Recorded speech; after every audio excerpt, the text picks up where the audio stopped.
Hello guys, কি অবস্থা সবার? ওরে ভাই, সবখান দিয়ে এনিমিতে মারে ভাই। কি করব? ওই সামনে একটা এনিমি, ওপি হেডশট ভাই। কি হেডশটটা না দিলাম ভাই! আমি হকার। এখানে একটা মারছিলাম, এই তো কিল পেলাম। বাইরে এনিমি থাকতে পারে, দেখি। বাইরের দিক যাই, দেখি তো এনিমি থাকতে পারে। কি বলছিলাম গাইস, দেখেন আমার টিমমেটকে নক করে ফেললো। আরে ভাই, আমাকে নক করে ফেললো, দেখছেন? আমি বলছিলাম না এখানে এনিমি থাকতে পারে, সেই একই ঘটনা।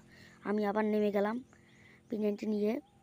আমি ওকে ড্যামেজ দিছি, আমাকেও ড্যামেজ দিচ্ছে। এখানে ট্রেনিং ছিল, আমি একটা মেডিকেট করে নিলাম। আমার কাছে আর মেডি নেই, ওই আসতেছে। আমি গোলো মেরে আমি নামবো না সেই চিন্তা করতেছি। ওই দুইটা নেমে চলে এসেছে, আর নামা ছাড়া উপায় নাই গাইস। আমি নেমে গেলাম। আমি একটু কাবার নিই, কারণ উপরে দুইটা নেমে ওই সামনেটা দৌড়ে আমাকে দেখে ফেললে আমার কাম 14 লালে বানাই দেবে ভাই। কি করব? আমার টিমমেটও আছে পাশে, গাড়ি নিয়ে আসতেছে। ও পি হেডশট ভাই, এমডি P90 দেয়া। ওহ, নক হয়ে গেছে গাইস। এখন আমার দেখি তো সামনে ফাইট নিচ্ছে। এটা ছক্কা মারি। গাইস দেখেন, আমার সাথে গাড়িতেও দুর্নীতি করলো। ছক্কা মারলাম কিন্তু হইলো না। আরে গাইস, দেখি আটটা মারতে পারিনি।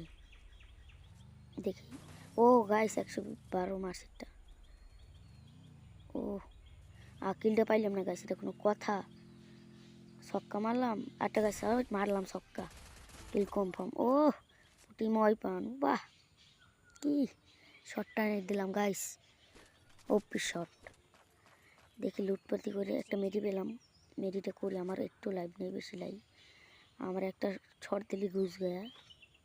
এখানে একটা লুট বক্স আছে, দেখি। ওহ গাইস, M2 রেমো পেলাম, আমার কাছে ছিল না। ওপি হেডশট গাইস, ওরে হেডশট।